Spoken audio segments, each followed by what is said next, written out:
How's it going, guys? So, as you've heard the media circulate all the rumors about how this officer shot her in cold blood and this was a murder and she was just trying to flee and all that fun stuff, and all the experts talk about use of force laws and how it applied and how it didn't apply. Well, let me show you this, because Fox News and a couple of other agencies have received the cell phone video of the ICE officer who actually shot her. It gives you a much better perspective than the one the left tries to push, that, this was, her just trying to flee. She didn't intend to hit him. He was in the wrong spot. He shouldn't have been standing in front of the car. I've heard a million and one different ways to try to justify an incident that was attempted vehicular homicide. So with all that being said, let's watch this video. Latest on what's happening there. Garrett, good afternoon. Yeah, Trace, good afternoon. This new video will be a crucial piece of evidence in this investigation because it was recorded by the agent himself, and it shows the events leading up to the shooting from his point of view. Here is that entire video.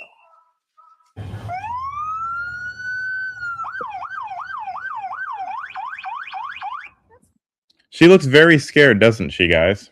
Just, throwing that out there. Terrified. It's okay, we don't change our plates every morning, just so you know. It'll be the same plate when you come talk to us later. That's fine. U.S. citizen. That's the wife. You want to come at us? You want to come at us? I say go get yourself some lunch, big boy. Go ahead. Out of the car. Out of the car. Out of the car. 3 times out of the car. Boom. So she didn't hit the officer. Let's run that back.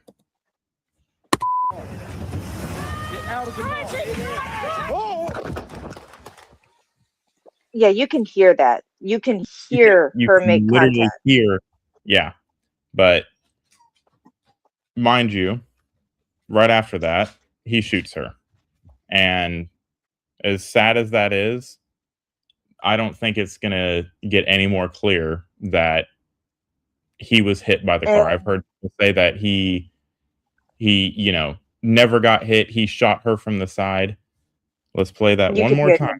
You can hear the gunshot. Look at her face. No, you can hear the impact.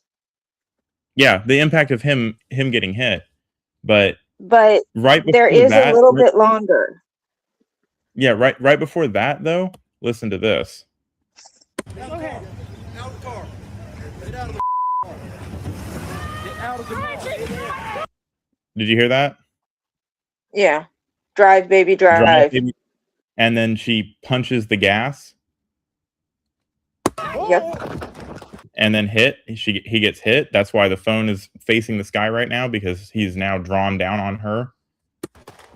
And then that was the shot. He dropped. I think it sounds like he dropped his phone on her hood to draw. Yeah. Vice President J.D. Vance reacted to this new video on X, saying, "Many of you have been told this law enforcement officer wasn't hit by a car, wasn't being harassed, and murdered an innocent woman. The reality is that his life was endangered, and he fired in self-defense." No. Huh. Dispense. Interesting. Yeah. So, I mean, and let's not forget that impeding a federal agent is a felony.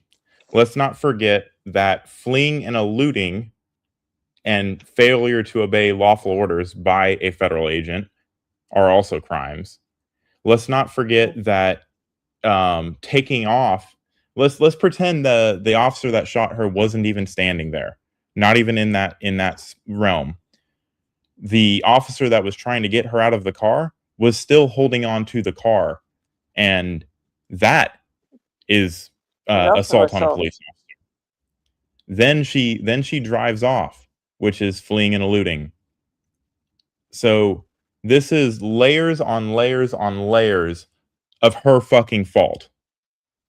There's no There's no getting around it. There's no muddying the water with, speculation. And I showed I mean I talked about what the statutes on yeah. lethal force was. Now, I What were would you? like to point out one thing. The reason I can guarantee you, the reason why he, instead of going behind the car, is because why he decided to go around the front. Not only was it the shortest path to the driver, but Mm-hmm. as far as he was aware, the wife was still getting in the car. And Yep. most people aren't going to drive off with a door open. And That's a very good point. if he can get to the driver's side fast enough and they could get a hold of that wheel, then they can kind of control the situation. Yep. So let's look at, again, for those of you that need a reminder, this is the DOJ's website on use of force. It is policy 1-16.200, use of deadly force and prohibited restraint techniques. So deadly force. A law enforcement or correctional officers with the DOJ may use deadly force only when necessary. That is when the officer has a reasonable belief. Remember, he was just drugged, so he doesn't have a belief, he has experience. A reasonable belief that the suspect of such force poses an imminent danger of death or serious physical injury. Serious is a subjective word, so that means in the law enforcement officer's opinion, serious physical injury to the officer or to another person. So that could have been him, the one that shot. That could have been his buddy, his partner, who, was about to Yeah. get drugged. So let's go on here. Deadly force may not be used solely to prevent the escape of a fleeing suspect. This is what you hear over and over and over and over again. And it's valid. It's absolutely true. But firearms may not be discharged solely to disable a moving vehicle. You hear that one again.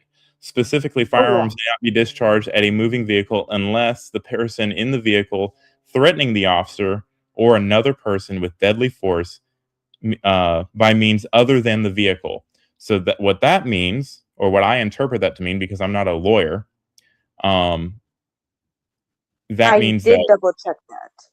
they need to have a weapon other than the vehicle. So these two things are what are quoted over and over again. Hold on. But okay. where they fail to pick up on it, the vehicle is operated in a manner that threatens to cause death or serious physical injury to the officer or to others, and no other objectively reasonable means of defense appear to exist, which includes moving out of the path of the vehicle.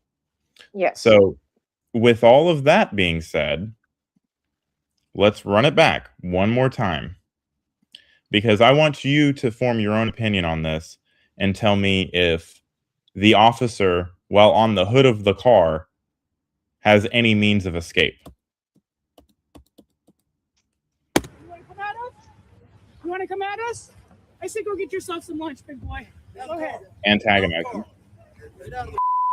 So 3 times get out of the car. That's a fourth. You tell me. Did he have reasonable time to get out of the way of that car? Or were his actions cut short because she hit him on his way out of the way? What do you think? I can tell you that is not enough time, even for someone younger and quicker or what have you. That is not enough time to get out of the way. As soon as she pulled back, you can go from 0 to 60 or 0 to 20 in 0.02 seconds. Yeah, I mean, in a vehicle. He is 2 feet in front of her car. Mind you, he's not trying to stop her, like stand in front of her to stop her from moving her vehicle. He is simply walking around to the driver's side of the door. And that's when she decides she's going to take off. Yeah, he's using the shortest route to get to the objective of the situation, which is getting her out of the vehicle. Now, I will say, because I did double check this with and a buddy of mine who's an officer, and then with my own training and whatnot, is the only way we can legally use and get away with shooting out a tire, the radiator, is if our shot to the driver is obstructed. That is the only other way we can get away with it. Otherwise, if we have time to disable the vehicle, or if we feel it's so that disabling the vehicle is going to end the situation, then we have enough time to try and de-escalate the situation without our firearms. Right. I mean, so no, disabling the vehicle will could get an officer's shield taken. It could get my certification taken. It could get an ICE agent fired. Yeah. Like, you're not, so if you use your firearm in a manner that is not consistent with deadly force, you are using excessive force. Like, if you fire a warning shot, because I think it says it in here. Yeah, it's not like the TV shows. Yeah. You can't just shoot out a radiator and be okay. That's actually really stupid to do, because they can lose control of the car even in a worse fashion than if you shoot the driver. So let's look at 1-16.300 de-escalation. So officers will be trained in de-escalation tactics and techniques designed to gain voluntary compliance from a subject. From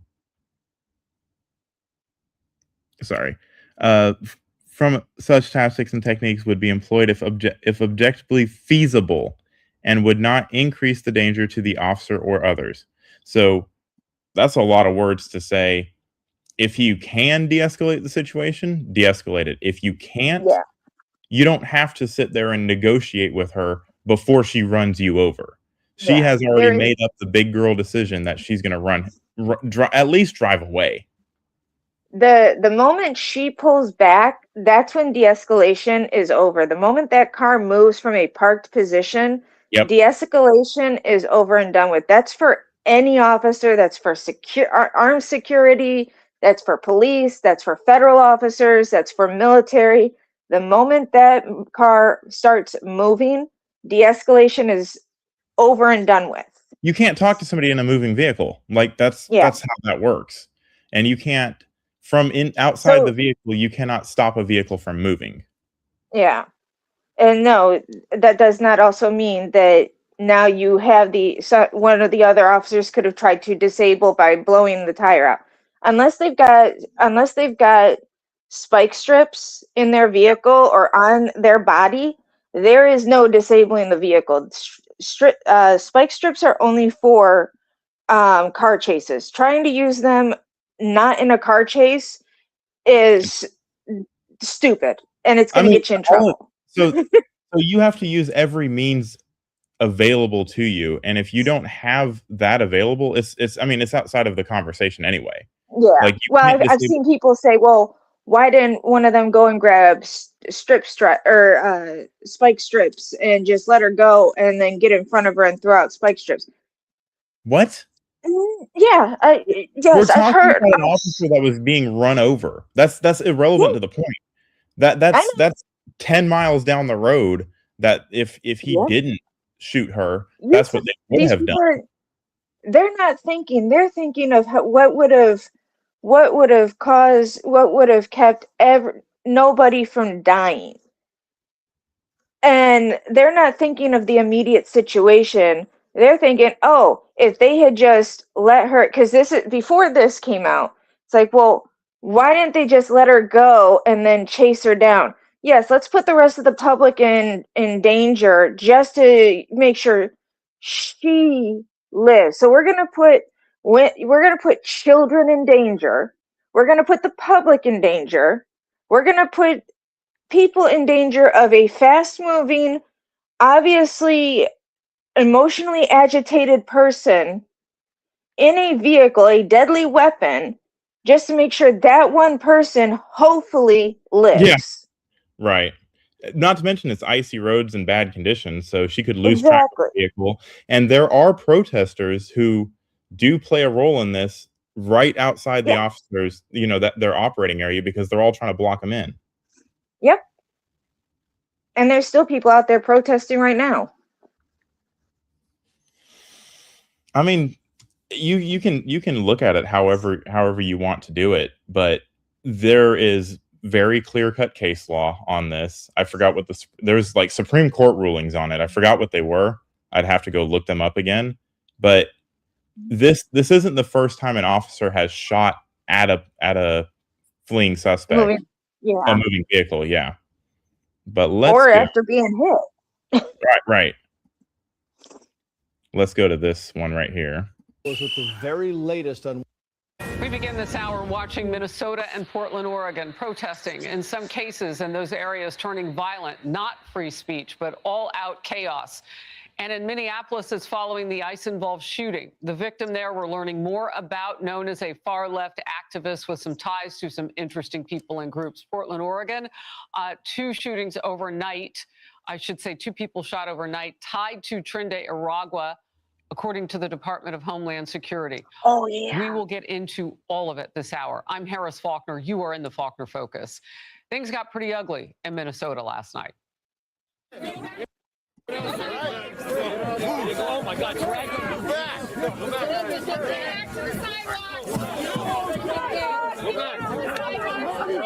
Huh. So why do you need a gas mask to peacefully protest? That's the only thing I could. Are you expecting them to use gas on a riot? Are you expecting to be a part of a riot? Is that what it is? Are you Bieber? Federal agents arrested at least 12 people there last night, and calling them protesters at this point, let's move into agitators, and if they prove crimes against them, we'll call them criminals. Yeah. Agents were forced to use tear gas and pepper balls to disperse the agitators. And tensions are also high around the investigation into that shooting. State officials are now urging the federal government to let them be part of the probe. Well, they were, but the federal government has jurisdiction. And now the feds are arguing Minnesota does not have that legal jurisdiction. They don't. Here's Minneapolis Mayor Jacob Fry. You got nothing to hide from, then don't hide from it. Include local experts in the process. You mean include people that can get a hold of evidence, leak it to the media, and muddy the waters on the investigation? To rig any possible jury pool against the officer like you did Derek Chauvin? Yeah. He doubles down but says behave. In Minneapolis is justice and the truth.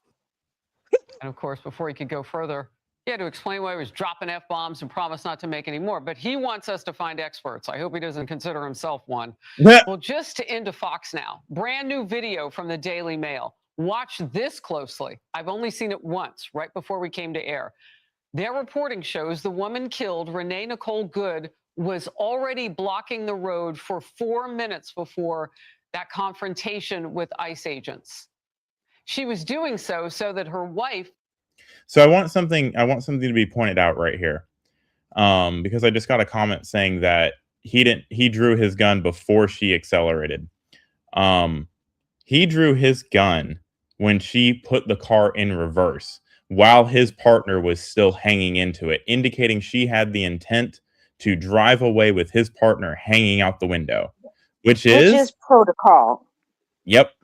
Could leap out of the car to begin filming, which we know she was continuing to do throughout this whole thing. We're also learning more about the woman whom agents killed in that shooting. Sources saying that Nicole Renee Good was an immigration activist who was part of a left-wing group that would monitor and interfere with federal immigration enforcement operations. In fact, on the ground that very afternoon this week, you could hear the whistle blowing. It's something that they're known to do so that they can tell the neighborhood that ICE agents are in the area. Former acting Homeland Security Secretary Chad Wolf is coming up with me in Focus. Before that, Fox team coverage. Christina Coleman in Portland with more on the arrest there. Yes, and then first, Alexis McAdams in Minneapolis with the latest there. Alexis. Hi, Harris. Well, you've been seeing it on your screen. Yesterday, we checked in with you in front of the federal building where there were all those protesters. We're expecting more again tonight and counting. And as you said, the mayor here in Minneapolis didn't drop an F-bomb today, but he didn't tell people not to, act out, because we've seen it where they're spitting and fighting with these federal agents. So I want to see what's going to happen again today. So if Donald Trump caused the riot at the Capitol, is Jacob Fry causing this riot? And should he be indicted on federal charges and probed for years and years and years and impeached from office? It's almost as if on the ground, Harris, the state and the local officials are watching a completely different video clip than the feds, because the city officials say it's murder, the feds say it was justified, but it led to those protests. And also this picture that we're going to show you too on your screen. So this is Renee Nicole Good. We're learning that she was an activist, according to DHS sources. You tell me she was part of this group called Ice Watch, and we heard about it in other places, not just Minnesota. These people go I've out, heard of it they call too. themselves legal observers, but they're not just observing, according to the feds. Renee Nicole Good was using her car as a weapon, according to the federal prosecutors. They say she hit an agent with her car, and investigators say, it's just so cold, sorry, say that she was with this group that monitors, tracks, interferes, and are against all federal immigration enforcement. Listen to this. This individual, the subject in question, the deceased, had been following our law enforcement throughout the day, stalking them. At the time of this incident, our law enforcement was outside of their vehicle, trying to get their vehicle out of the snow, when she started blocking our law enforcement, harassing them, impeding lawful operations on the ground. So I want to move from this to And then it would news kind of that's just coming in right now.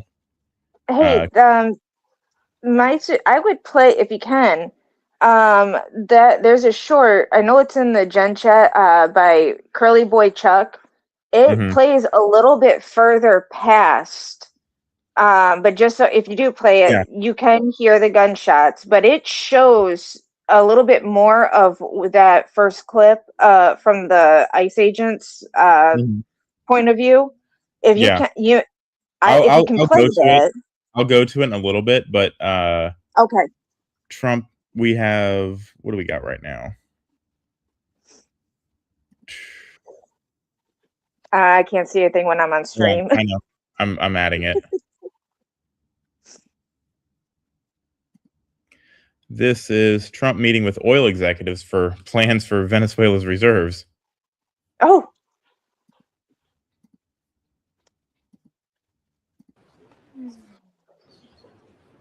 The dogs are about to be mad at me. Let's move forward.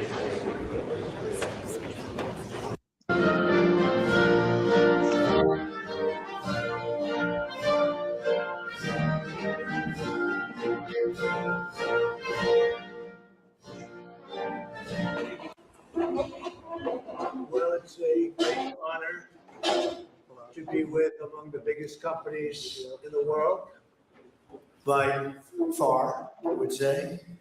And we're doing tremendous things. Our country is doing very well. You saw the numbers that got released today, yesterday. Deficits cut way, way, way back at levels that nobody's ever seen before, setting records. And the numbers coming into our country are unprecedented, and we're doing really well. We had a situation 3 days ago with Venezuela, and we're getting along extremely well with the people of Venezuela, both the people and the people that are running Venezuela. I just want to thank our military. What they've done is incredible. That was considered unprecedented, to go into a military fort with thousands of soldiers and others, and to come in with 152 planes going every which way, and very rapid speeds and helicopters, and to come out with no deaths and the loss of no equipment. It was pretty amazing. Nobody's seen anything like it. I was called by the leaders of numerous countries. I won't go. I'm sorry, but when we have to measure how great the mission is by how we didn't lose equipment, when you think about it. Yeah. I mean, equipment means people, and people are Yes. important. So that Oh, is yes. But it's when you, mission. You measure it by three things. Did you complete your mission, and what was the cost to complete your mission? So when the cost is low to complete your mission and you complete it quickly, and that is a successful mission. So that's why we're talking about that. yes, I But know, but it just, after the last, what happened over and how much equipment we lost during the um, pulling out of Afghanistan, it's just like, wow. I mean, that it's a typical metric for the I military. know it It just is it I how it is. for But my brain just goes, yeah. but On Minnesota, the vice president yesterday suggested that Renee Good, who was killed by this ICE officer, was part of a broad left-wing network. What has your team told you about this broad left-wing network? Who is in charge of it? Who's part of it? What's it called? Well, I haven't seen the vice president's statement, but he's generally very accurate. I hate to say, look, I watched that yesterday, and there were a lot of different forms to it.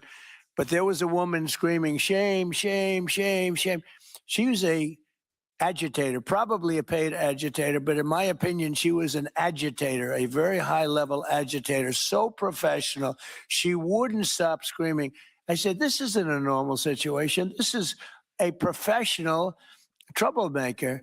Because you heard it and I had it. Now, I will say this, the news sort of turned her down, turned her off, because you're trying to watch. She was so loud and so crazy and just not normal. When somebody sees something like that, they don't go screaming and the same words. So I guess you could say professional, but I didn't think she did a very good job. You have agitators, and we will always be protecting ICE, Yep. and we're always going to be protecting our Border Patrol and our law Yeah, enforcement. I have to. And what was that? I was gonna say, yeah, which is that does irritate me that they kind of turned her sound down. That shame, shame, shame, Yeah. because at that point, when it gets to when most people that are there of their own accord, when they start seeing an actual confrontation, physical confrontation starting to happen, they're Mhm. gonna stop, and it's going to be an oh my god, not a continue shame, shame while the situation's going on until they hear the gunshots. They're Yeah. going to stop and be like, uh-oh, uh-oh, uh-oh. Yeah. Like it's very interesting. I don't know if you've seen a lot of like cell phone video of crazy events happening, but typically when you're in that kind of shock about something happening, you drop your phone and start running towards the Mm-hmm. situation or running away from the situation. Yeah. She holds her phone up and goes and starts recording the car. It's almost like she had no regard for what actually happened to her girlfriend, Oh and is just like trying to get it all on tape. But yeah. And that's why I we figured out that they had only been together a couple of weeks. a couple of weeks, and she just moved to the area like a couple of weeks ago. Yeah. And it's like, So I wonder why you moved to Minneapolis to work with your group of protesters that dox ICE agents and harass them. yeah. So yeah, she probably really had no regard for her yet. Yeah. And to come out with no deaths and the loss of no equipment. It was pretty amazing. Nobody's seen anything like it. I was called by the leaders of numerous countries. I won't go into which ones, but the biggest and the strongest. And they said that was very impressive. They're all impressed. But today I'm delighted to welcome almost 24 of the biggest and most respected oil and gas executives in the world to the White House. It's an honor to be with them. We have many others that were not able to get in. I said if we had a ballroom, we'd have over 1,000 people. Everybody wanted. I never knew your industry was that big. I never knew you had that many people in your industry. But here we are. And if you, in fact, if you look, come to think of it, well, I got to look at this myself.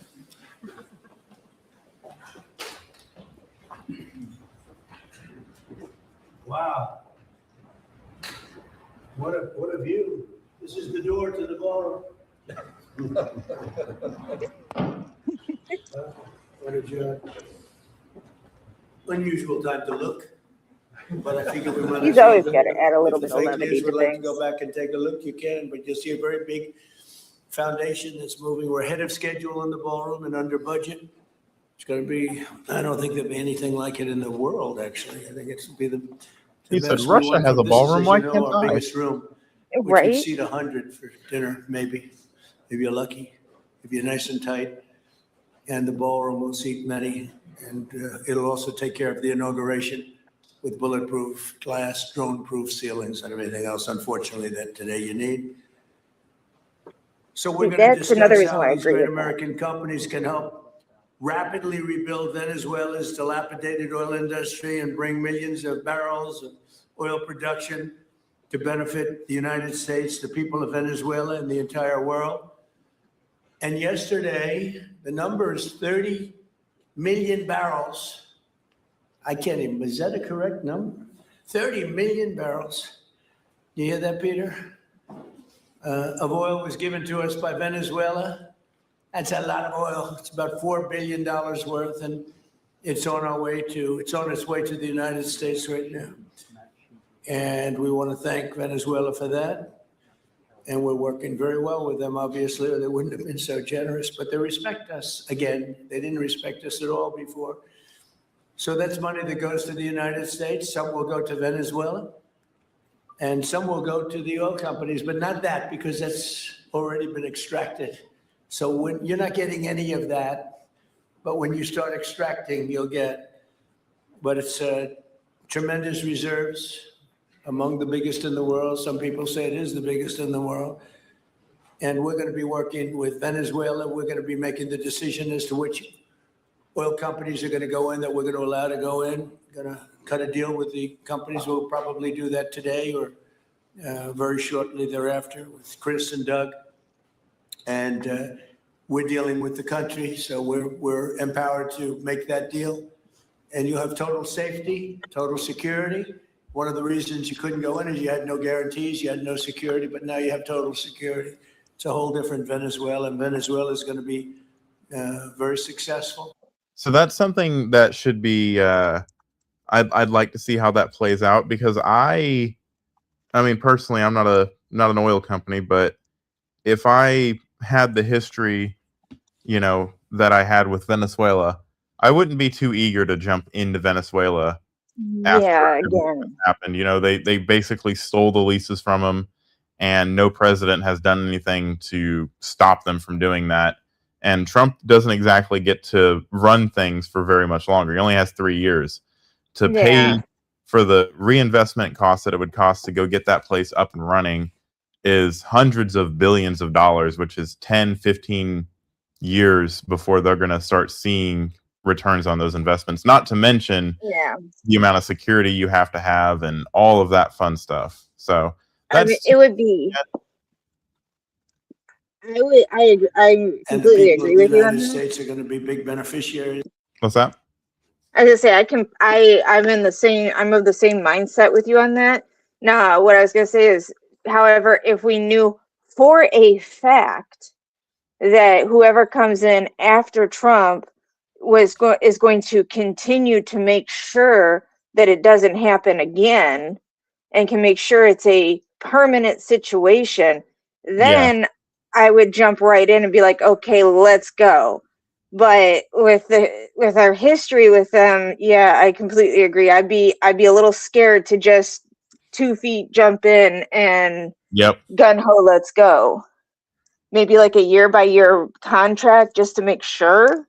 But the thing is you can't start making any money until you make those investments. So if we start running a year by year contract, that's not going to mean anything for someone that needs 15 years to get a return on their investment.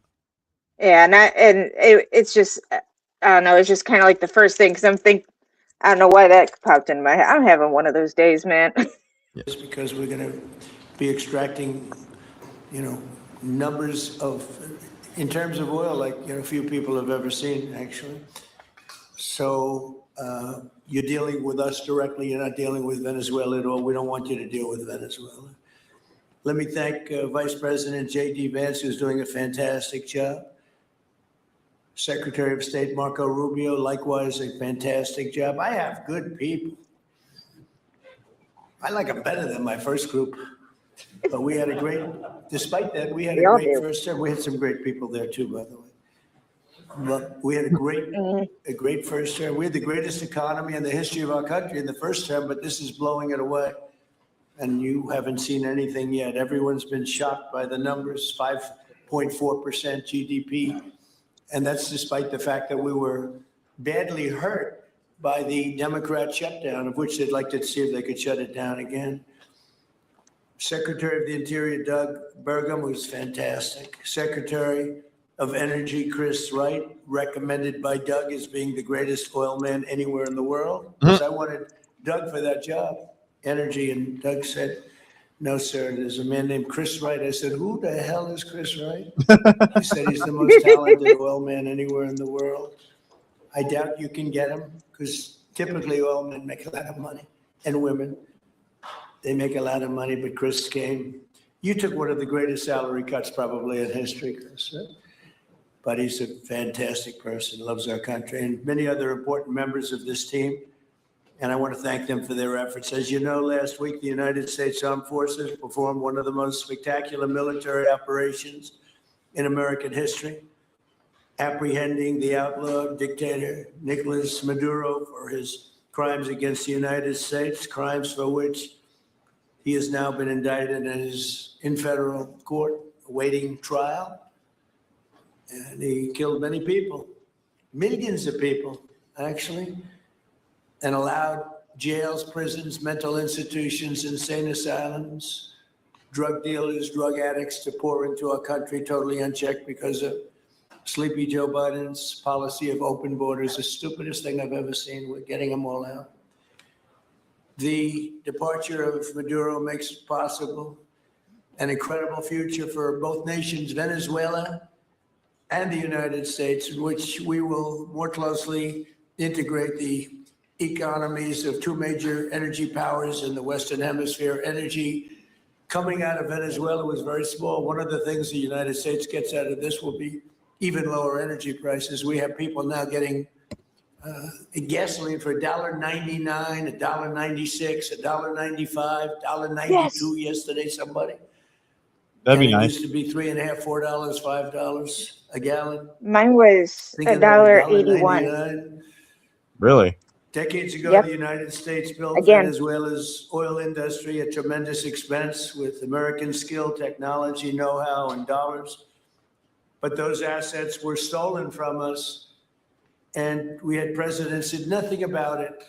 This president is much different than your other presidents. They did nothing about it. They stole it. Some of the people in this room were a little bit younger when that happened, but not that much younger.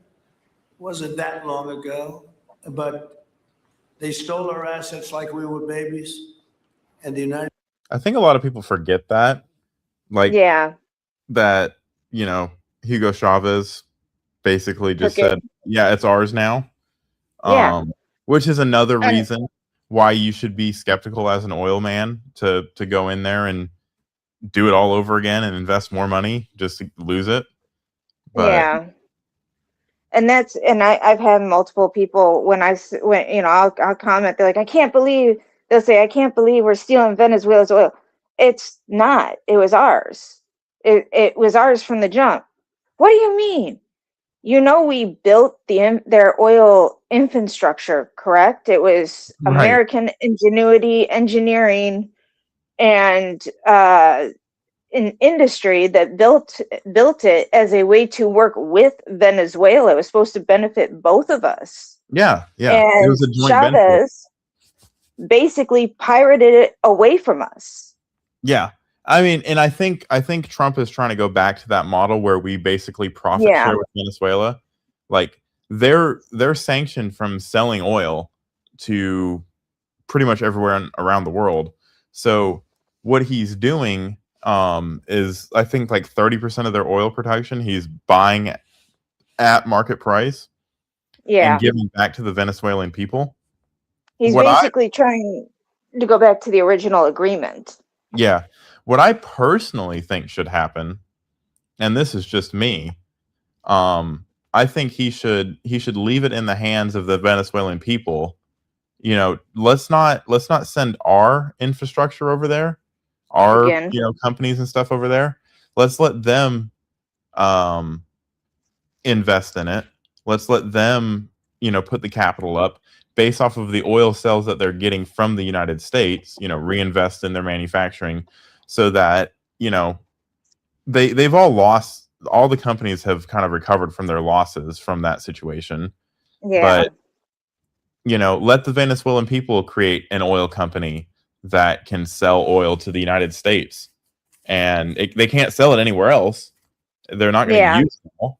So let's just and that do way it that way. That way the people themselves can actually benefit from it, not not any one government. Yeah. And I agree with that. Let's look at what Tampon Tim decided to say about federally federally activating the National Guard. Yeah. Good afternoon. Today I'm joined by Department of Public Safety Commissioner Bob Jacobson, Colonel Schaefer of the Minnesota National Guard, and Colonel Bogojevic of the Minnesota State Patrol. This morning we learned that an ICE officer shot and killed someone in Minneapolis. My deepest condolences to the family, to the loved ones who had to learn about this tragic event on national television. We've been warning for weeks that the Trump administration's dangerous sensationalized operations are a threat to our public safety, that someone was going to get hurt. Just yesterday, I said exactly that. What we're seeing is the consequences of governance designed to generate fear, headlines, and conflict. It's governing by reality TV. And today that recklessness cost someone their life. I've reached out to Secretary of Homeland Security, Kristi Noem, and I'm waiting to hear back. Who's recklessness? Donald Trump and his administration may not care much about Minnesota. That's been pretty evident, but we love this state. We won't let them tear us apart. We'll not turn against each other. To Minnesotans, I say this: I feel your anger. I'm angry. They want a show. We can't give it to them. We cannot. If you protest and express your First Amendment rights, please do so peacefully, as you always do. We can't give that. As you always do. So in other words, let's just decode Democrat logic for you. Everything you've done up until this point is completely okay. All that fun stuff, completely okay. Keep doing it. So let's go look at what he means by what they've been doing. Their peaceful protest.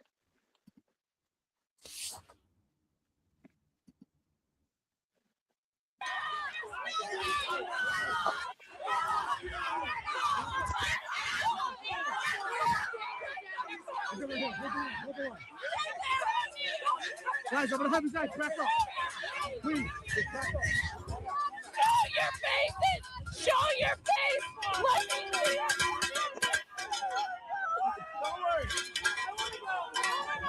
I mean,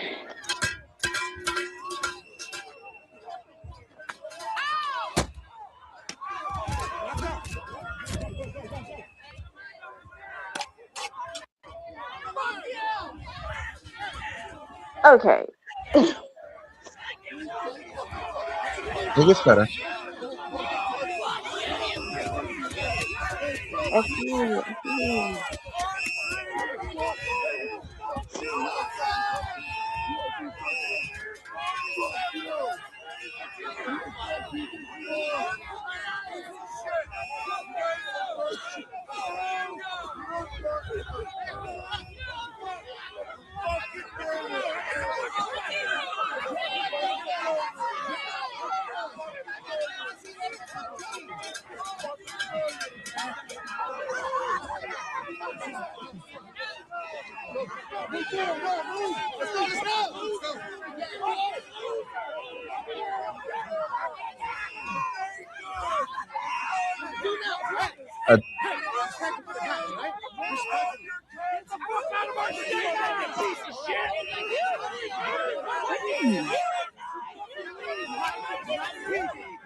Super peaceful, huh?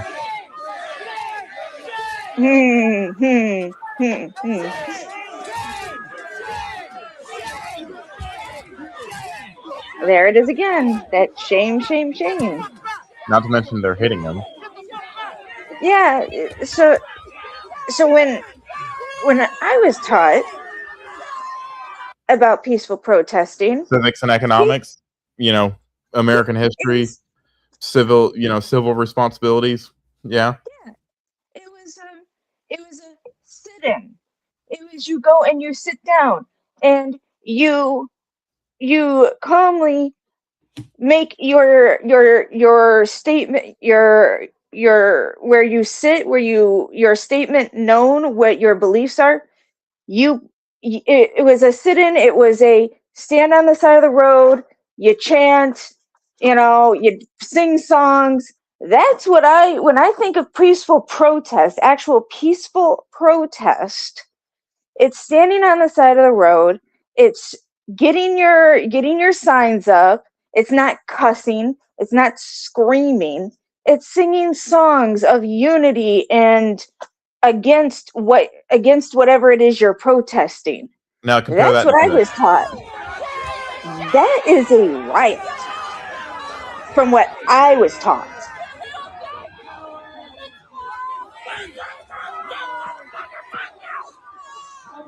There's this saying, you get more flies with honey, or more bees with honey than you do vinegar.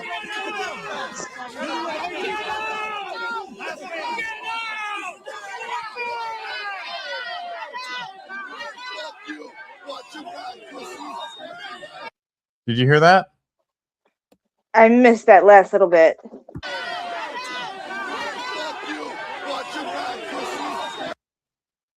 Did you hear that? I think so. Let's I've run it got back. a dog chewing on a bottle right next to me, so.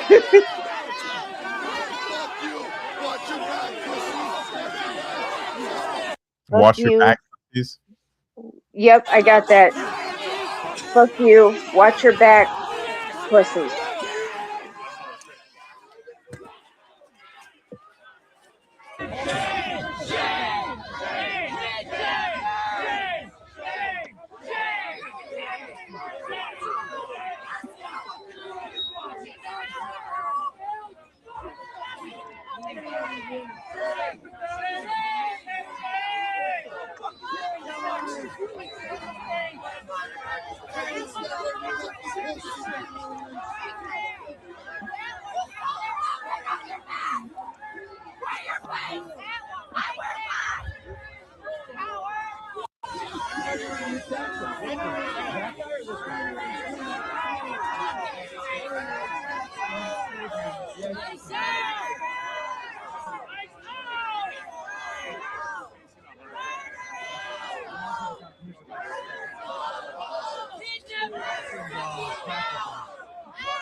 See him?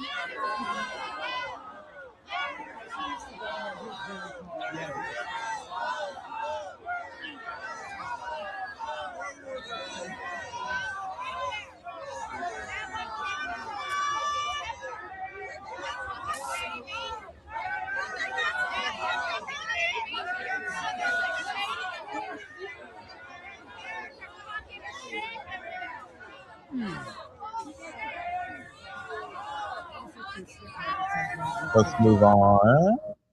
Look, there is nothing like being on the ground, talking to people to try to get a clearer picture of the story, which is what we did today in Minneapolis. Right now, about 300 people here. Fairly I got a pretty clear picture of the story. back there, but we're going to have the fires, food, water, a lot of people in masks, but people are coming out and expressing themselves. It kind of takes on almost a community civic event. I wouldn't say celebration, but it's a gathering. And although it was pretty peaceful, like and it really was. I mean, in that vigil, it was basically people, you know, they had a fire, they were giving out food, water, and, you know, some people were chanting. So that was fine. But if you actually go into the mix and try to chat with people, you end up getting escorted out. And they kind of nicely, but aggressively escort you out across their border. So then we headed over to the Whipple Federal Building where Garrett just was. And earlier in the day, you saw some of those, you know, those conflicts between the ICE officers and the protesters were there. And things there, well, they got a little more interesting. That. To the human race. Why are you wearing a mask? Why are you wearing a mask? Because my nose is cold. Why do you care if I'm wearing a mask? I'm just curious. Just a question. This is the crowd. Oh. They apparently are policing their borders. So they're policing their borders here, which is fascinating.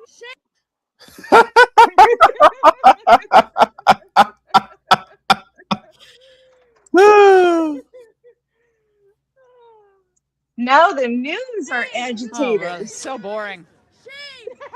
Do you have a job? And they're policing their borders. Do you have a job? Oh, Well, and so as we were you're getting leaving paid to do that. in our vehicle, they, you know, they did what they can do. They gave us all the finger. I think they secretly liked us, so. But a few observations here. So the protests are always smaller than they look on TV. Many of the folks there seem like they do this for recreation. And there are others that are truly mourning and really upset. And others seem to be people who just don't believe the United States should have any borders. But again, they sure do I'm getting aggressively a call. I'll be police right their back. own borders. And while, again, there were plenty of people there just peacefully protesting, there are just as many people out there who seem like lifelong members of the agitator industrial complex. You heard that one woman, unclear whether she was joking or not, saying she was paid for being there. Huh, interesting. So even if they're not throwing stuff or physically blocking ICE, disrespecting law enforcement, a lot of them just seem perpetually pissed off. Well, and I wonder why. As we see with what's happening in this more horrible news out of Portland tonight, rage is being stoked, and it's mostly being stoked by a party with no solutions. They wanted a moment like this, and look, it happened. We should not have ICE agents patrolling our streets. They're not needed. They create chaos, and they even create deaths. There are going to be protests around this entire country because of the state-sanctioned execution that we all saw. The state-sanctioned execution. So we're not allowed to conflate any of our opinions, but Democratic lawmakers who are supposed to be held to a higher standard, they're allowed to say things like that. That is clearly on the hands of those individuals within the administration. ICE has been carrying out state-sanctioned violence in our community. State-sanctioned violence. There's always a new man. We have seen them terrorize so many of citizens. But the worst of the worst today was a slimy comment by the ever-odious Tim Walz, governor of this state, claiming that he wants to calm things down. And then he invokes a Nazi threat. We're at one of those inflection points that simply asking our government to give us accountability, listen to local leaders, ratchet down the rhetoric, let people feel safe. We remembered, many of us in here in sophomore, when we read it, that the party told you to reject the evidence of your eyes and ears. It was their final, most important directive. George Orwell, really? I was wondering why everybody on the left was quoting that to me every time I would point out their hypocrisy. It came from this guy. It certainly feels like that in this moment. Okay, so we want to tamp things down as we keep vilifying law enforcement, federal agents. And I also say, where is the empathy for the ICE officer involved in that shooting yesterday, who, according to the New York Post, that doesn't exist. He's not a human. As far as the left is concerned, that's Donald Trump. was himself dragged and hospitalized by an illegal alien driver last year. The attack on the officer, whom the Post is not naming, happened June 17th. in Bloomington, Minnesota, exactly a month after embattled Minnesota Governor Tim Walz labeled ICE agents modern-day Gestapo while speaking at the University of Minnesota Law School graduation. And today, Vice President Vance blasted Democrats and the media for lying about the basic facts. Everybody who's been repeating the lie that this is some innocent woman who was out for a drive in Minneapolis when a law enforcement officer shot at her, you should be ashamed of yourselves. Yeah. Every single one of you. Yeah. If the media wants to tell the truth, they ought to tell the truth that a group of left-wing radicals have been working tirelessly, sometimes using domestic terror techniques to try to make it impossible for the president of the United States to do what the American people elected him to do, which is enforce our immigration laws. You people in the media, not everybody in this room, but many people in this room have been lying about this attack. She was trying to ram this guy with her car. He shot back.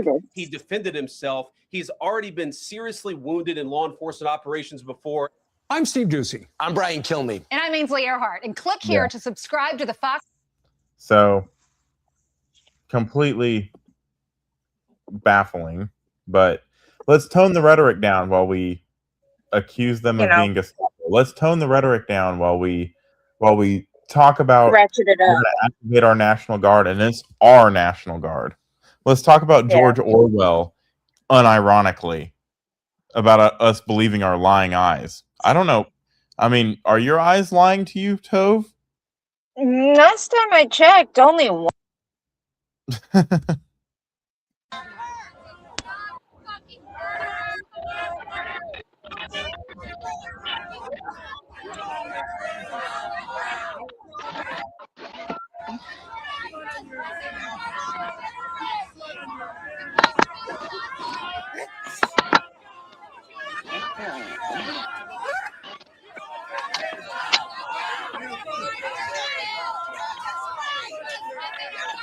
But yeah. Into just who is organizing the arrest and the technique to mobilize people. It happened in a flash. It's almost like they had a heads up.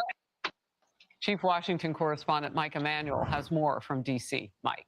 Hi, Harris. Yeah, we've seen these far-left groups mobilizing quickly on a range of issues in recent years with some sophistication and organization.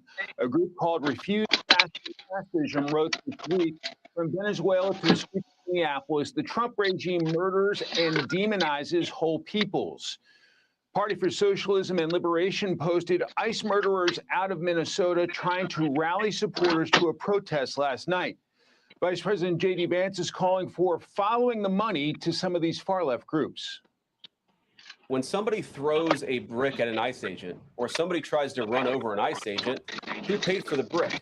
And who told protesters to show up and engage in violent activity against our law enforcement officers? You see friends of this woman's or other people who are eyewitnesses saying basically that she was there to engage in obstruction of a legitimate law enforcement operation. How did she get there? How did she learn about this? The latest far-left protests erupted in Minneapolis and appeared to materialize overnight. The protest machine moves quickly and in lockstep, from no kings to anti-Israel to anti-ICE. A senior editor of Fox Digital Investigation says these groups have a common mission. These protests are pressing an agenda that is very much about destroying the United States from within. They have an anti-capitalist agenda, anti-imperialist refrain, and a hostility to the United States as it is constructed right now. The concern being well-funded groups pouring gasoline on hot-button issues to potentially tear us apart. Harris? Mike, thank you. Jason Chaffetz now, Fox News contributor and former Republican congressman from Utah. Look, we've seen unrest before. We saw it last summer. It is different somehow this time, but the coordination that we saw in universities here on Ivy Leagues on the East Coast and across the country, there seems to be some similarity. There is some similarity, and I think the Trump administration, what J.D. Vance is signaling is that they need a whole of government approach to go after these networks. You can protest your government, you can petition your government, you cannot impede law enforcement, you cannot encourage and teach people to act violently. So the government, the Donald Trump administration has a lot of resources. Obviously, Homeland Security is a tip of the spear on this. But you also have the Department of Treasury, so FinCEN it's called, the Financial Crimes Enforcement Network. You have the IRS that can get involved and do things in that component there. You have do not fly lists that every single one of these people should get on there. They should never be able to get on an airplane, given their proclivity to their desire to go out and cause this kind of chaos. Imagine if they did this on an airplane, for instance. You also have the Department of Justice and all sorts of networks there that can do and enforce things. I think that's coming together. I hope that's coming together. But when we saw the riots that happened in Los Angeles and the president had to send in the Marines, guess what happened? Nothing. Nobody really got arrested. And the few that did, I would love to know how many were actually prosecuted. My guess is the number is 0. Well, Jonathan Turley is arguing in a new op-ed, Minnesota Democrats chose rage politics over sanity. Minneapolis Mayor Jacob Fry making the point for Jonathan Turley for him. He came out swinging with his red-hot rhetoric. Do we have the bleep machine ready? Just remember They're this. already trying to spin this as an action of self-defense. Having seen the video of myself, I want to tell everybody directly, that is bull. Just about an hour ago. Having seen the video myself, you're full of shit. Yeah. Having seen every angle of the video that exists so far, and analyzing the laws around that situation and all the laws that she committed, I would say you're full of bullshit. That's my opinion, but The mayor suddenly seems concerned about jumping to conclusions. We know that they've already determined much of the investigation, and even if they haven't, there is the appearance that there is some conclusion drawn from the very beginning. Oh, you mean like exactly what you're trying to push right now? Yeah, he's basically saying it almost sounded like he said that the investigation is already concluded. We can already tell what happened. It was a murder. He's saying that that's what the feds are doing. They're just releasing. Yeah, that's what I'm saying. Okay. And it's ironic how he literally just said that it's a load of bullshit and that You know what his political is? Gaslighting. Because he called this a murder from day one. We took the first news conference on this network when it happened. Come on. They already had a prescribed notion about what had happened to the woman who was at the wheel of a car with an agent in front of her, moving the car in icy conditions toward him, trying to avoid arrest. And it's on tape. Yeah, he had that. Yeah, he had this in the first hour. Mayor swears a lot from Minneapolis, is fanning the flames. He's encouraging these swears a lot. His answer is his prescription is for ICE to leave Minnesota. That's not going to happen. So give in to the terrorists. And you gotta, there's a choice. It's good versus evil. It's the idea that do you want law and order or do you not want law and order? If you these are sanctuaries. I want to switch to a video done by Washington Gun Law. He's an attorney and has a pretty measured reaction to this. And he covers it a little bit more succinctly than I covered it, but covers the same things. Hello again, everyone. I like that Mayor swears a lot. Joining us, we are going to have to talk about the terrible events that took place a couple days ago in Minnesota involving an ICE officer, because it appears that everybody on the Exosphere and other social media platforms are suddenly just like my father-in-law and brother-in-law. What do I mean by that? Well, they are all self-defense legal experts now, because in my family, they used to be infectious disease experts, and then they became election integrity experts, and then they became immigration enforcement experts, and lately They've been experts in fraud investigation, and now they want to tell me how the laws of self-defense work without, of course, actually reading the law. And so what I figured we'd do today is something that no one else is really willing to do, which is take a look at what happened, but then compare that to the actual law. So that's what we're going to do today. So Hey there, Mr. William Kirk. I did that within an hour. today, let's spend a few minutes and let's talk about what does the law say about the ICE shooting in Minnesota. Okay, America. Now, listen, if you're tuning into this video to hear me say this is absolutely positively a cold-blooded murder, or this is absolutely positively legally justified, I'm not going there, because as a trial attorney, we don't try to come to conclusions until we have all the evidence. And you nor I have, Jacob Fry, all the evidence right now. We are going to take a look at 2 video clips to at least give us a thumbnail sketch of what may happen. But we are not truly going to get to a conclusion today, but we are going to ask all of you, based upon what you know so far, what do you think? Now, we all know the incident I'm talking about, where a woman was shot and killed by an ICE agent in Minnesota. I am not going to try to glorify this thing, and I'm not going to sit here and try to coffin surf on her. And for those of you who may think that she had it coming, that she did this to herself, that this was an FAFO moment, you may be entirely right. We are. Let us not divorce ourselves from the fact that this is a human life, a terrible waste of a human life, and a mother of a young child. And so 2 things can be true at the same time. She definitely can be a mother, and, you know, a death is tragic, but actions have consequences. Let's not forget that, and let's not minimize that. this is tragic no matter how we cut it up. I know there's a lot to the backstory and what happened leading up to this incident, but I'm here to tell you that most of that, if not all of it, is not going to matter. Let's go back to the Kyle Rittenhouse case. Yeah, the prosecution made a big deal out of all the events that led up to the incident, but really that 15 seconds that actually constituted the incident, that's what the entire trial was about.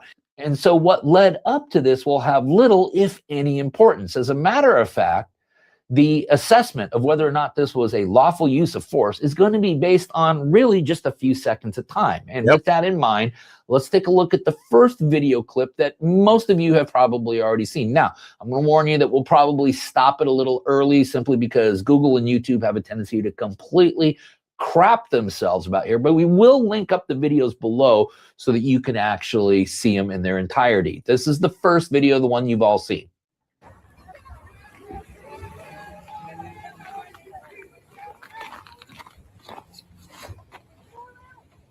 Go around. No!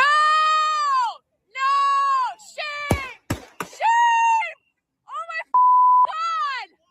What the What the You just what the did you do? Okay, and we're going to break that down in just a moment here, but I think another video, which many of you may not have seen because it hasn't been circulated as much, but it's a different angle. And I want you to pay careful attention to this. And I want you to take a look at the officer who discharged his firearm, was actually in danger, and was, in this case, struck by the perpetrator's vehicle. Take a look at this video.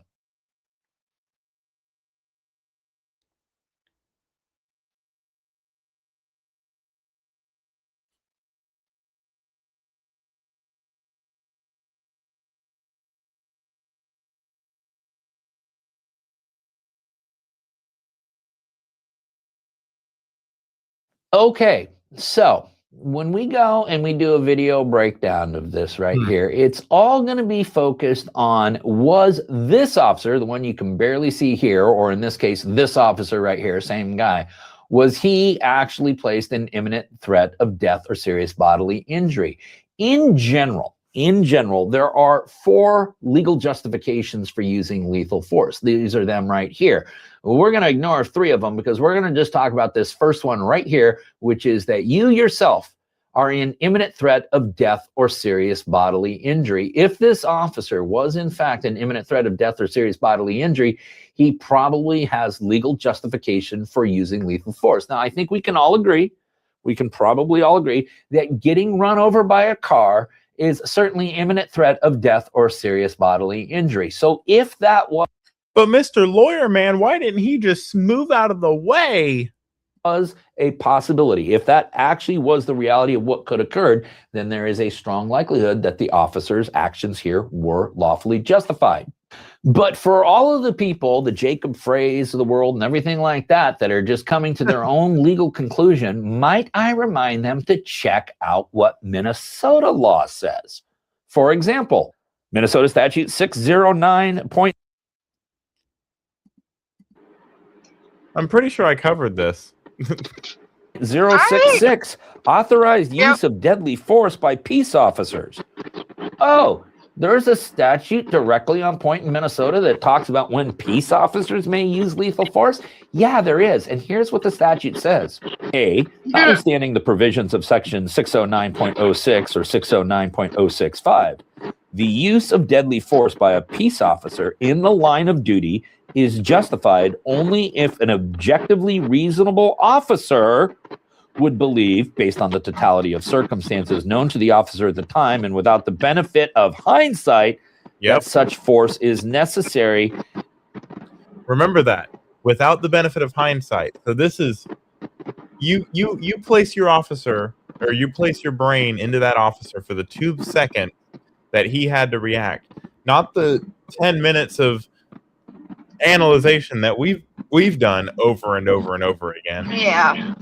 Let's put ourselves in those shoes, knowing what you know, knowing what your intentions are, without the benefit of, oh, this is a different angle of it. And necessary to do one of the following.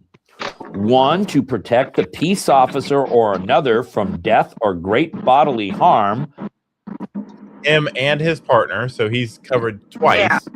Provided that the threat, 1, can be articulated with specificity.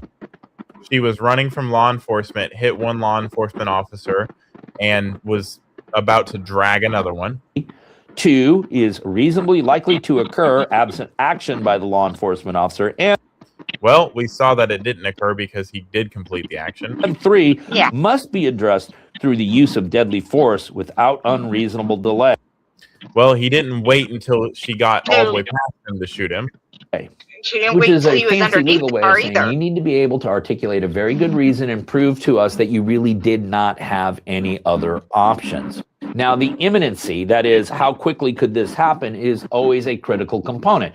So had the officer who discharged the firearm maybe been 30 yards down the road and had plenty of time to get out of the way, this would be an entirely different equation here. But let us remember that the officer is directly in front of the vehicle at the time that she decides to punch it. But then there's additional statutes that would apply to anybody in this situation, whether they're a peace officer or not. Take, for example, Minnesota Statute 609.065, justifiable taking of life. That statute specifically states, the intentional taking of the life of another is not authorized by Section 609.06, except when necessary in resisting or preventing an offense which the actor reasonably believes exposes the actor or another to great bodily harm or death, or preventing the commission of a felony in the actor's place of abode. So if the ICE officer here reasonably believes that they had been exposed to a high probability of serious injury or death, not only themselves or any other fellow officers, they are justified in using lethal force.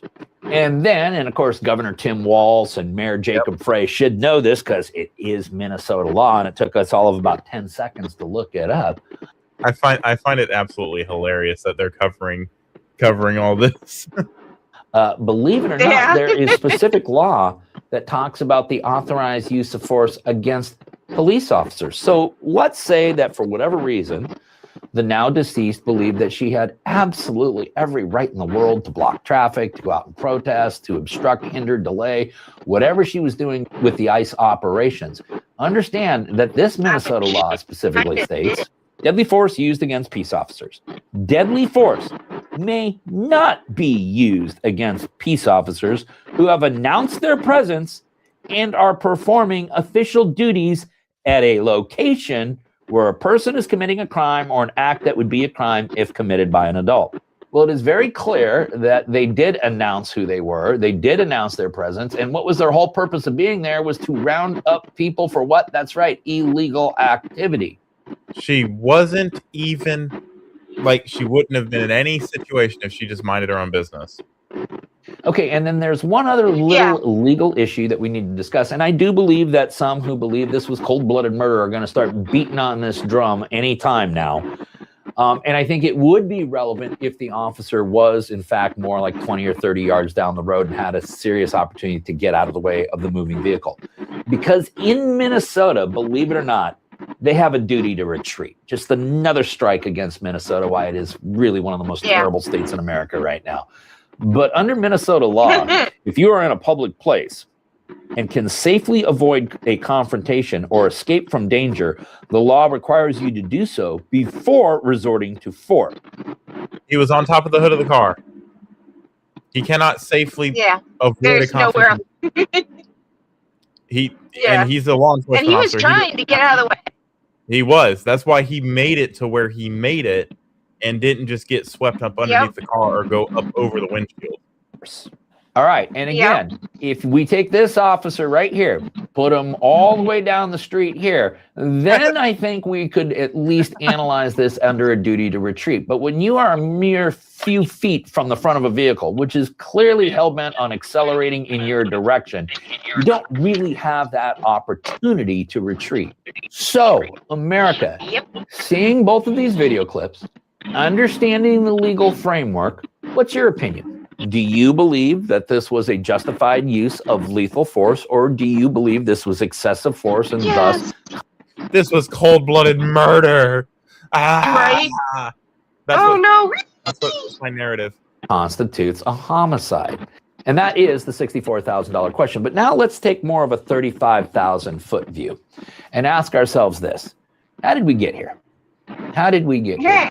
Well, I suppose when you have literally every single politician from one of the two major political parties, including the most vocal of those coming from the state of Minnesota, basically calling ICE officers the Gestapo, the Nazis, things such as that, where they are essentially advocating for violence against law enforcement officers. And I want you to understand that even though you may not be thrilled with what ICE is doing, understand that ICE constitutes law enforcement and they're just out there doing their job. And there is a time and an opportunity to fight the legality of what law enforcement has done. I've made a living out of doing that.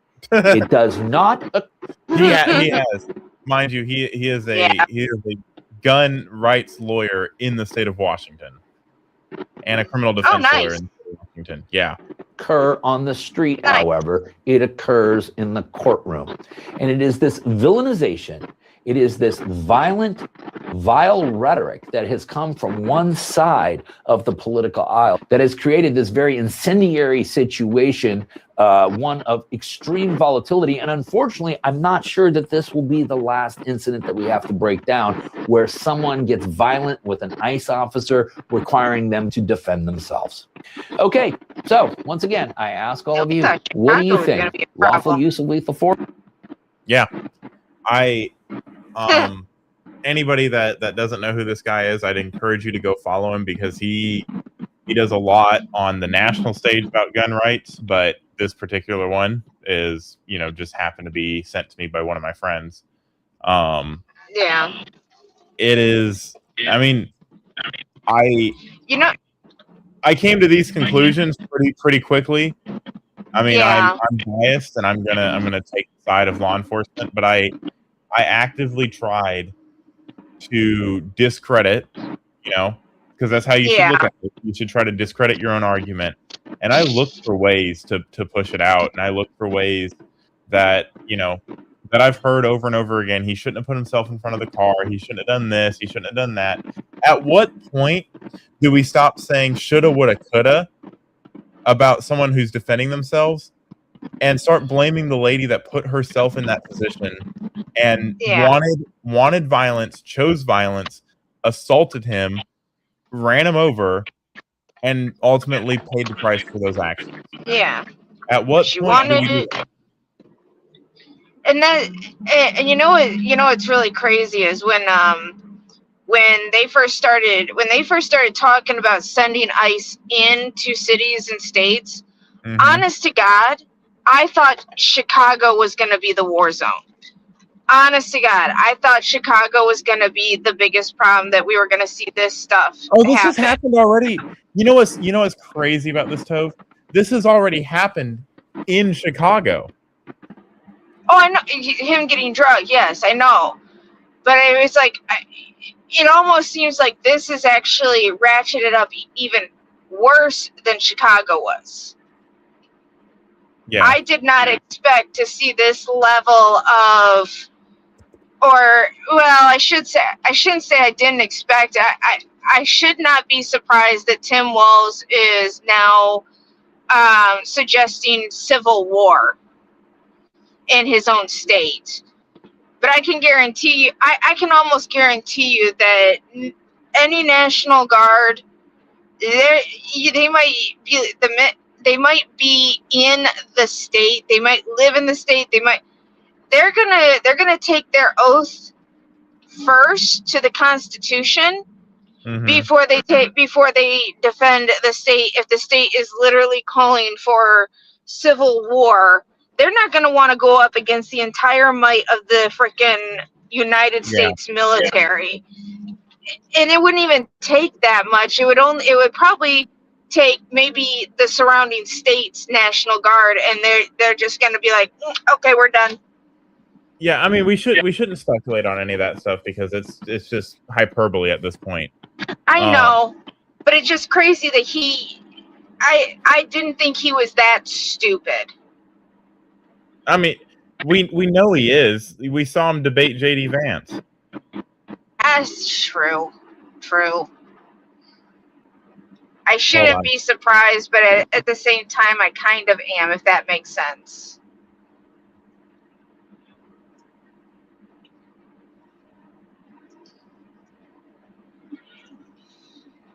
Hold on, let's watch this one now.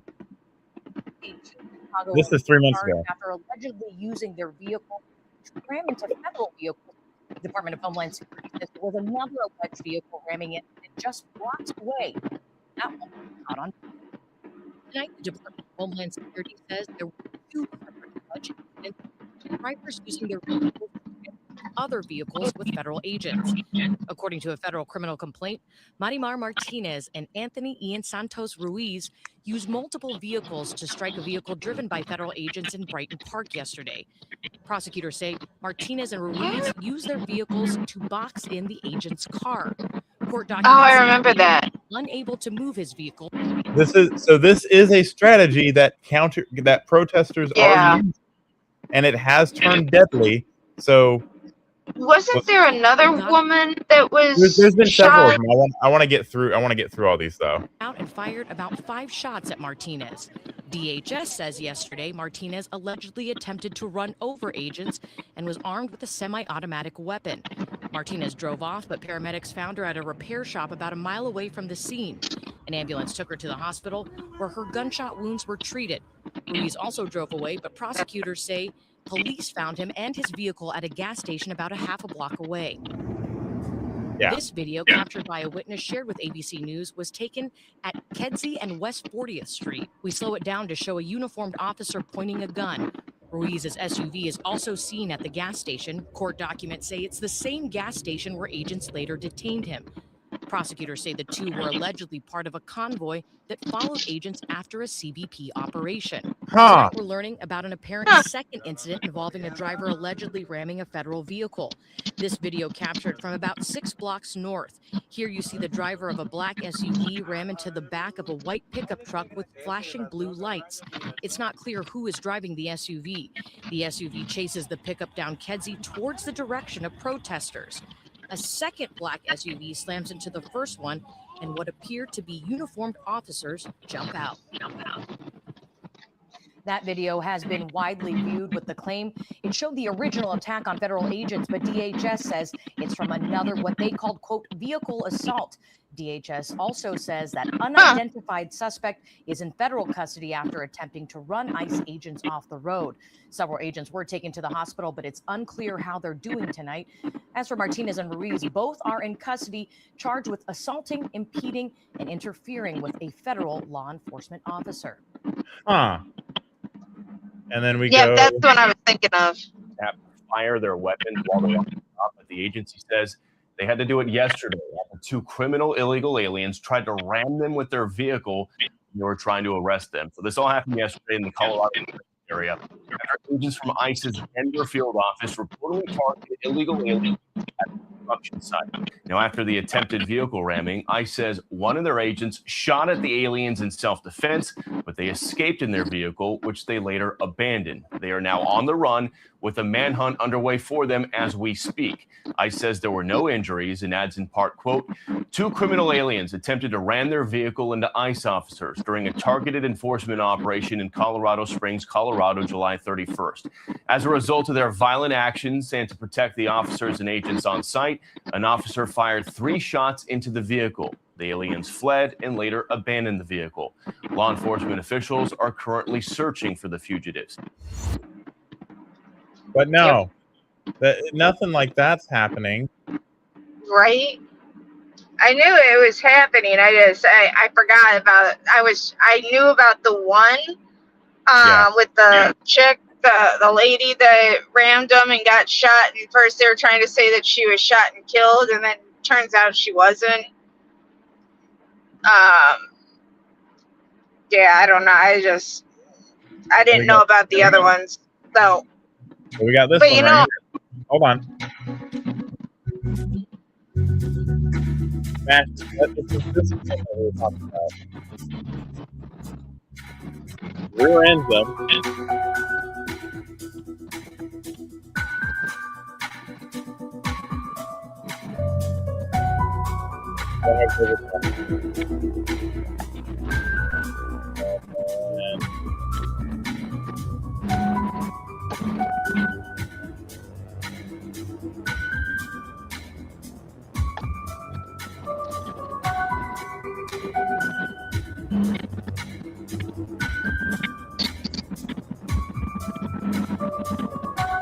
His city is a News at 9.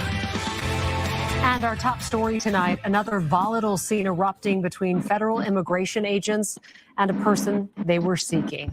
The suspect apparently hit 2 ICE agents today in St. Paul. One of the agents also fired their gun. Fox 9's Leon Purvis joins us live in St. Paul with what we know so far. And Leon, it sounds like it went on for quite some time. That's right, So Young and Kelsey. DHS says tonight that this involves a Cuban national who is not a U.S. citizen. Now, the federal authorities say they tried to detain the suspect as he got into his car near Westminster Street in St. Paul. That's where the first ICE agent was hit.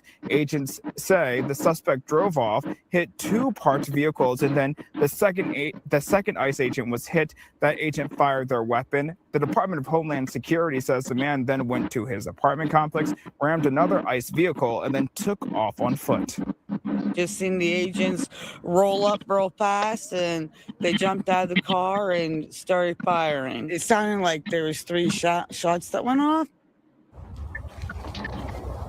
Now, DHS says that no one was hit by the agent's bullet and that the suspect was eventually detained and that he was taken to a hospital for evaluation and remains in ICE custody. And the 2 agents were treated for non-life-threatening injuries. And then we can go to this one.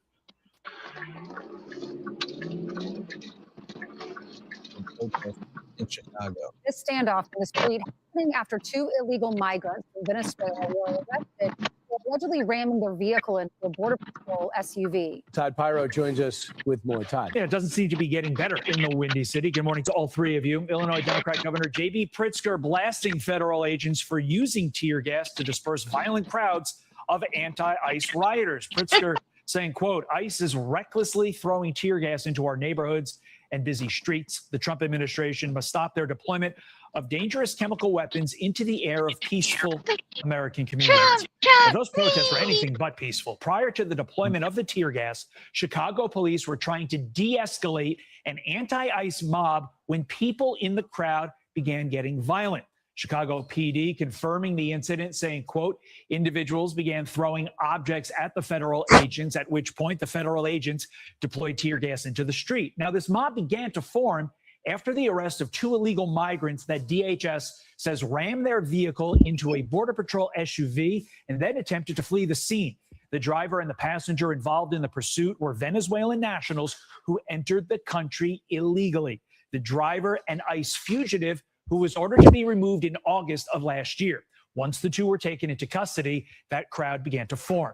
DHS saying, quote, the incident is not isolated and reflects a growing and dangerous trend of illegal aliens violently resisting arrest and criminals ramming cars into our law enforcement officers. Back over to you. Right. So is the governor going to say that it's okay that illegal? And then we go here. Here's what this says. Today in Chicago, members of our brave law enforcement were attacked, rammed, and boxed in by 10 vehicles, including an attacker with a semi-automatic weapon. I'm deploying more special operations to control the scene. Reinforcements are on their way. If you see a law enforcement officer today, thank them. This post coming shortly after we did see another social media post here from Department of Homeland Security Assistant Secretary Tricia McLaughlin after she shared that federal agents were rammed and boxed in by 10 cars in Broadview, Illinois. And that's where anti-U.S. immigration and customs enforcement crowds have been gathering for days. DHS said agents were unable to move their vehicles and they had to exit. One of the drivers accused of ramming into the law enforcement vehicle was armed with a semi-automatic weapon. As more than a dozen protesters being arrested in the streets near the ICE processing center in Broadview. Local authorities charged at least 5 people. DHS Secretary Kristi Noem saying yesterday that she and her team also were blocked from accessing the Village of Broadview Municipal Building, located about 12 miles west of downtown Chicago. Noem said that she and her team were stopping for a quick bathroom break. And in the same post on social media, Noem slammed Illinois Governor J.B. Pritzker as well. So this is a video from yesterday there. I just wanted to clarify that, but we are learning here. If we could go back to this first post here from.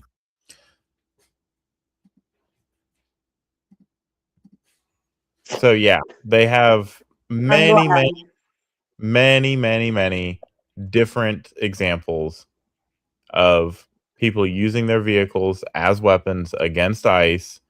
This is not new. They are keenly aware of it happening, and yet we're going to sensationalize this. Why do you think we're sensationalizing something? Is it because possibly that Tim Walz is under investigation for $12 billion or $18 billion in fraud, and doesn't wants another tragedy? The Democrats love their tragedies. They love to sensationalize tragedies. But I'm gonna hop on mute for a second, so give me just a few moments. I'm about to hop off here. I was gonna say, everybody have a good day. Perfect timing.